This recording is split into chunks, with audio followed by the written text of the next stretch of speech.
Intelligent farmer story. किसान और आलसी बेटे, the farmer and his lazy sons.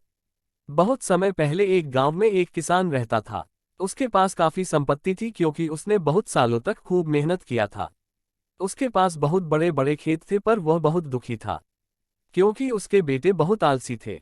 ना तो वह उसकी मदद करते थे, सारे दिन सोते ही रहते थे और अपना समय फालतू के खेलों में बर्बाद किया करते थे। एक दिन किसान बहुत बीमार पड़ गया। उसके बेटों ने डॉक्टर को बुलाया। डॉक्टर ने कह दिया कि आपके पास ज्यादा समय नहीं है, आपकी कोई आखिरी ख्वाहिश हो तो पूरा कर ले।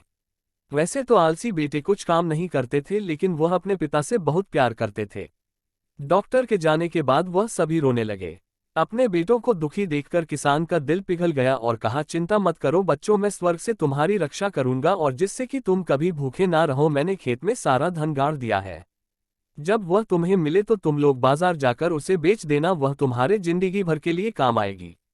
कुछ ही समय के बाद किसान की मौत हो गई। कुछ दिन तक दुखी बेटे दुख के मारे कोई काम नहीं कर पाए, पर फिर उन्हें लगा भोजन के लिए कुछ तो करना पड़ेगा। बेटों ने खेतों में खुदाई शुरू कर दी, पर वहां उन्हें कुछ ना मिला। उनके पिताजी के दोस्त ने कहा, आखिर तुमने खेत जोत ही दिया है तो क्यों ना बीज भी डाल दो। बेटे तैयार हो गए। खेत बुआई करके उन्होंने इंतजार किया। उस साल मूसलाधार बारिश हुई। एक दिन जब बेटे सुबह उठे तो उन्होंने हवा में लहराते हुए अपनी फसल देखी। ये सब देखकर उनकी आंखें फटी की फटी रह गई और उन्होंने कहा कि यही वह धन था जो पिताजी हमारे लिए छोड़ के चले गए। अगर हम काम करेंगे तो हम कभी भी भूखे नहीं रहेंगे।